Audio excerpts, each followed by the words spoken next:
We are approaching the end of the church year, and so in this episode, I want to talk a little bit about watches and time and what they have to do with the life of faith. Stay tuned.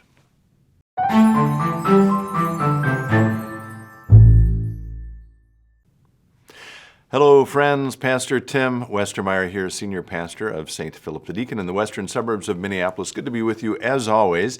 A few weeks ago on my Instagram account, the Reflections on Faith Instagram account, I opened the comment or the post with, I think, the following words precisely: warning, serious watch nerdiness ahead.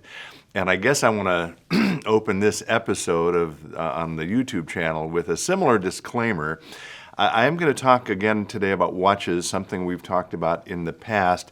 I promise, if you stay with us to the end, I am going to try at least to connect it to issues of faith. But I'm thinking about watches today for a number of reasons. Sort of most immediately, I guess, it's before I was taping this episode, I was in touch by email with someone who's become a friend who's a watch YouTuber, Dave Robeson. He lives in Japan. He's a missionary there.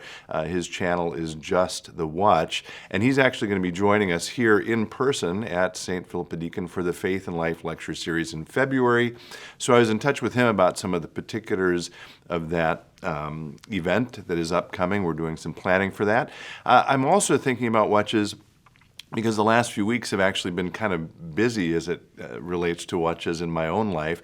A few weeks ago, my wife Amy and I and our youngest son Andrew were in New York doing some college visits for him, and that happened to align with a big watch show there, and so Amy and Andrew put up with my desire to go visit that, where I was able to meet some friends from one of my favorite watch brands, Christopher Ward, out of England. I've also been in touch with another watch YouTuber, Miguel, of SoCal Watches. Miguel, if you're watching this, thanks for our various conversations. And also in the last few weeks, another gentleman who I'm not going to name, lest everyone who's in touch with him expects the same treatment, in an incredible act of generosity, actually sent me and my family a few different watches just so we could have them. So you know who you are. I've already told you this privately, but thank you for your incredible act of generosity. So those are some of the reasons I've got watches on my mind.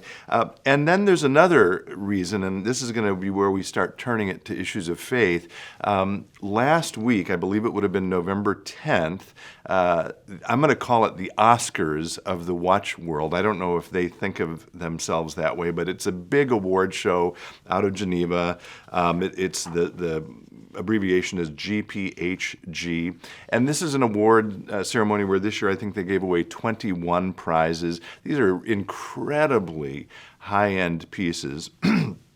And yet another watch YouTuber, his name is Andrew Morgan, who I don't know, and he doesn't know I'm doing this video. I don't know if he'll be honored or how we'll feel about it, but I was watching a YouTube video by him about that award ceremony, which he attended, where he's talking about the humanity, the passion of the people behind even these really large watch brands, which he observed as he watched this award ceremony. So in that video that he made, he talks about how these representatives of these major watch brands got up to the podium to accept their awards, and I'm quoting him now.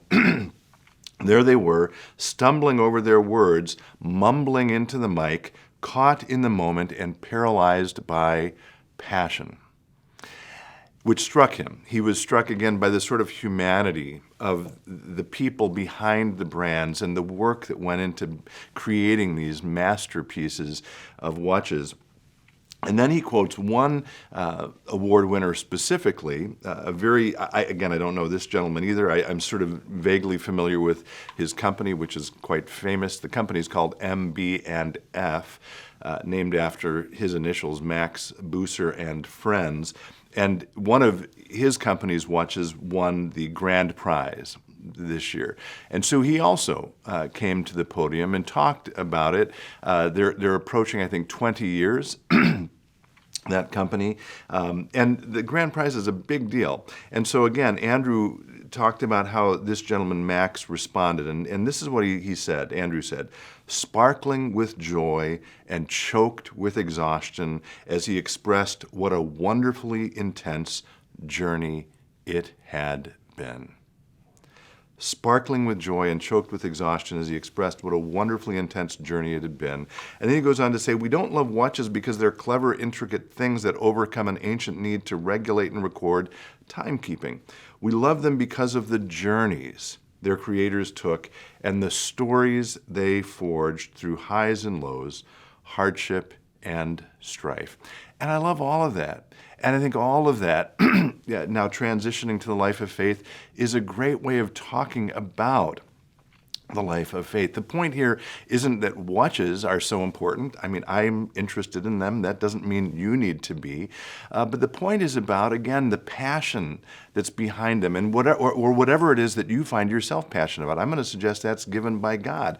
It's about the connections we make, the friendships, the relationships. And at the end of our life, wouldn't it be wonderful if each of us in our own way could say that we were sparkling with joy and choked with exhaustion as we look back over what a wonderfully intense journey our life has been, what an adventure God has sent us on, right?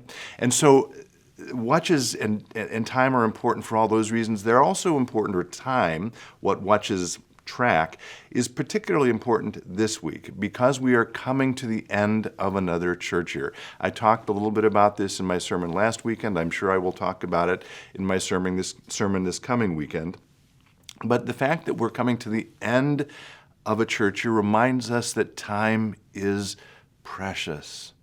And God invites us to get about our work in the world of passion, of relationships, of friendships. And I want to conclude with a quote that I used to conclude my sermon this past weekend.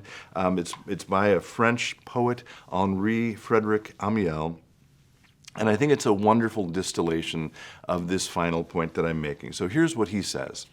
Life is short, and we have too little time to gladden the hearts of those who travel the way with us. So be swift to love and make haste to be kind. Thanks as always for being with me this time. And until next time, be well, stay in touch, and God bless.